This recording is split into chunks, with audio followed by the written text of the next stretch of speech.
Bonjour à tous et bienvenue sur cette analyse technique du jour. On se réveille tout de suite avec un résumé de la veille pour le CAC 40. Alors encore une fois, le CAC 40 ricoche sous les 3700 points et retombe sur le récent plancher des 3620 points. Une fois de plus, la correction s'est accélérée en fin de séance. Le repli du CAC 40 ne semblait pas inspirer d'acheteurs. Depuis lundi après-midi, ce sont bien les vendeurs qui ont la main et les acheteurs potentiels ne soutiennent absolument pas le marché. Pourquoi? Car il n'y a tout simplement pas d'acheteurs comme pas de vendeurs d'ailleurs, même après 4,5% reperdus sur les sommets. Alors, comment le marché évolue-t-il grâce aux algos? Aucun volume, un marché tiré par les cheveux qui commence à énerver plus que sérieusement.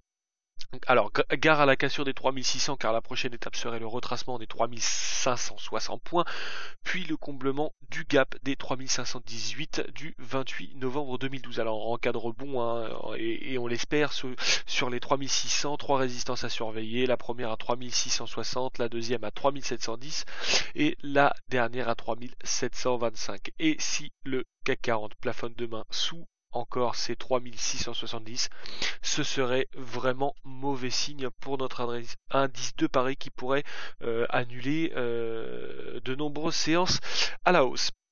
Alors le GBP USD, une journée très volatile, très volatile, hein, donc pour cette paire qui nous étonne encore plus, avec une véritable explosion de la résistance des 1,5675 pour aller lécher celle des 1,5764 puis revenir s'essouffler sur sa moitié. Alors les cours nous offrent un nouveau support clé à 1,5690. Si ce support est tenu, le câble peut nous emmener vers ces 1,5764. Pour les amoureux du short, bien attendre une cassure des 1,5675 puis 1,5632 qui pourrait éventuellement redonner le souffle à cette tendance baissière de fond. Voilà. On va passer tout de suite à l'USD CHF, l'USD CHF qui m'intéresse particulièrement en ce moment. Je vais essayer de dézoomer. Tac. Pour que voilà, tout le monde se rende compte. Impeccable. Alors voilà, donc l'USD CHF, cette parité qui est en difficulté depuis mars 2012 avec une grosse tendance baissière de fond alors qu'on peut voir un support tracé au 0,9022. Alors une résistance à 0,9135 qui a complètement cassé par le haut. Prochaine étape 0,9216 puis 0,9280 par extension. Serait-ce une bonne respiration? Telle est la question. En outre, restons vigilants, attendons les signaux avant de faire quoi que ce soit. C'est une paire forcément à surveiller de très près. Voilà.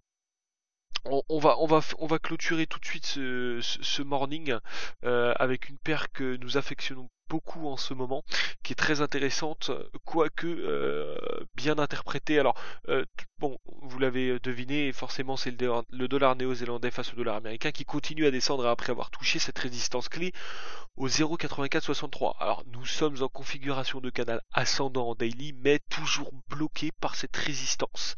Cela invalide complètement notre figure. Une chose à faire donc, passer en time frame beaucoup plus petit et tracer vos supports résistance et travailler les respirations dans le sens de cette tendance qui pour le moment reste baissière indéniablement.